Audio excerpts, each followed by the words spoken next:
Assalamualaikum warahmatullahi wabarakatuh. Saya lanjutkan. Nah, kemudian selain pengetahuan, kuncinya etik itu ada pada kebajikan atau keutamaan. Kalau istilah Yunani arete. Arete itu kebajikan yang terletak dalam kondisi jiwa yang optimal. Jadi jiwa kita ini berfungsi optimal kalau dia coraknya kebajikan. Corak kebajikan itu apa? 3. Sadar, tahu, dan rasional. Jadi ini lagi-lagi kuncinya ada pada pengetahuan. Jiwa yang utama itu jiwa yang sadar dan tahu dan rasional. Jadi hidupnya terarah, terpola, dan disadari. Ini lawannya arete itu ignorance. Ignorance itu ya kurang ngerti, tidak paham. Meskipun mungkin kamu kalau ceramah daki-daki tinggi-tinggi, tapi kelakuanmu tidak seperti yang kamu ceramahkan, itu kalau versinya Socrates, kamu belum disebut orang yang ngerti, orang yang paham. Jadi masih tidak nyambung dengan perilakumu. Maka kata Socrates, orang itu kalau melakukan perbuatan jahat, berarti dia ilmunya kurang. Loh Pak, itu orang pinter loh Pak, doktor loh Pak misalnya, profesor loh Pak. Tapi kok korupsi misalnya. Itu kan kejahatan. Kalau kamu sebut korupsi, berarti dia tidak pinter. Meskipun dokter, meskipun profesor, meskipun orang penting.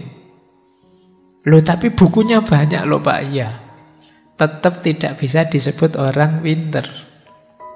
Tapi dia tahu kok Pak, bahwa kalau misalnya maling atau makan haknya orang lain itu negatif. Ya dia cuma tahu saja, masih belum sadar. Makanya dia masih tega korupsi. Berarti sebenarnya dia belum tahu. Kalau dia tahu sampai dalam, sampai detail tentang larangan mengambil haknya orang lain, efeknya, kerusakan jiwanya sendiri dan kerusakan dunia sosial yang ditimbulkannya, pasti dia tidak akan mau maling, tidak akan mau korupsi. Perbuatan buruk apapun, Pak saya tahu kok Pak, ini dilarang, tapi saya terpaksa melakukannya. Itu sebenarnya kamu belum tahu. Kalau kamu sudah tahu benar tentang hakikat larangan itu sampai dalam, kamu pasti tidak akan mau melakukannya. Jadi ini rumus dari Socrates. Kok ada orang yang masih mau melakukan keburukan, kejahatan, berarti dia belum pinter, belum sadar dan belum tahu. Mungkin masih hafal saja. Kalau sekedar hafal bisa membunyikan, Google sekarang lebih canggih. Membunyikan ilmu, membunyikan. Sekarang kamu ngomong saja dia bisa nulis. Sekarang kamu cari apa saja dia tahu. Kalau sekedar tahu mesin sekarang jauh lebih canggih. Tapi istimewanya manusia kan tidak di situ. Istimewanya di keutamaan arete, kebijaksanaan ini. Hidup yang tidak sekedar tahu, tapi juga sadar dan yang masuk akal, yang rasional. Inilah dua yang utama dasar etiknya Socrates.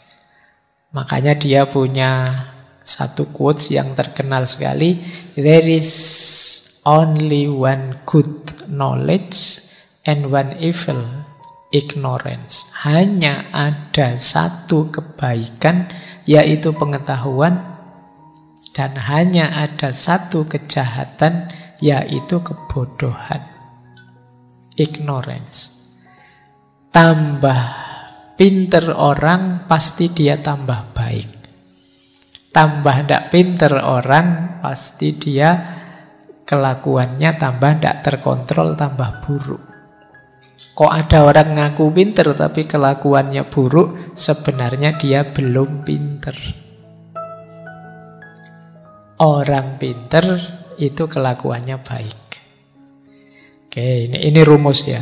Awas jangan dipelesetkan. Orang pinter minum, ya, kau no hubungannya. Itu ya kamu ikuti saja. Nah, jadi ini rumusnya Sokrates. Berarti pengetahuan itu berkorelasi dengan moralitas, kebaikan.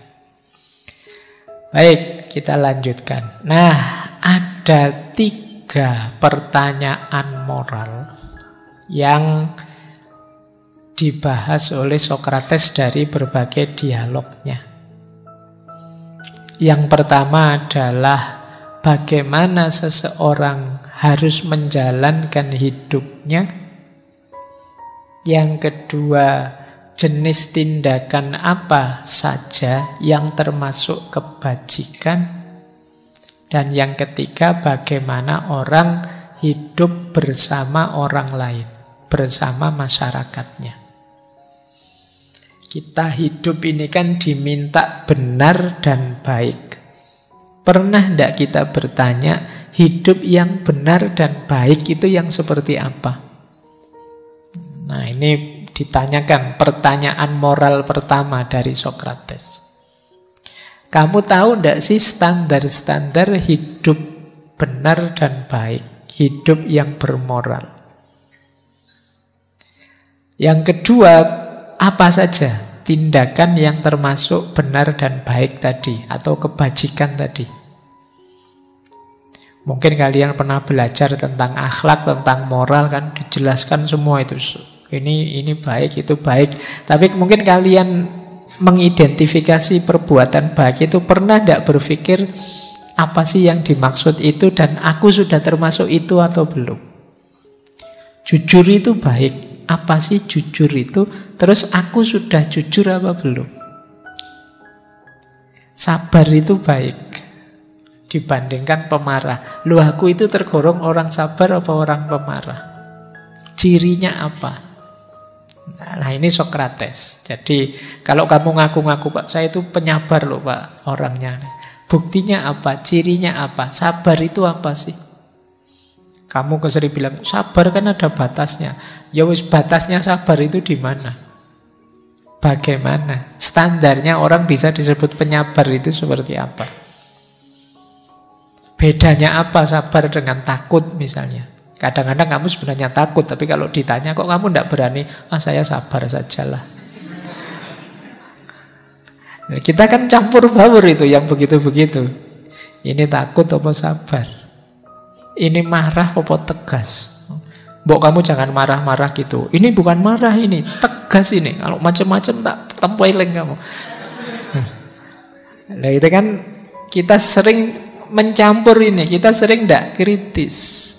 Ayo coba diurai lagi, pasnya gimana wis, standar yang cocok.